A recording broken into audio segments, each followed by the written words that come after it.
I'm Pop Stella, what's your name? I'm Ruwaida Ibrahim. Mashallah, I like your name. Yeah, are you fasting? Yes, please. For how long have you been fasting? 3 years now.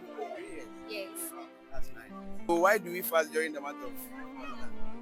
We fast during the month of Ramadan because it's compulsory, and also it was the holy month in which the Quran was revealed to us and was prescribed for those before us, and it's compulsory for us to fast if you are really healthy. And yeah,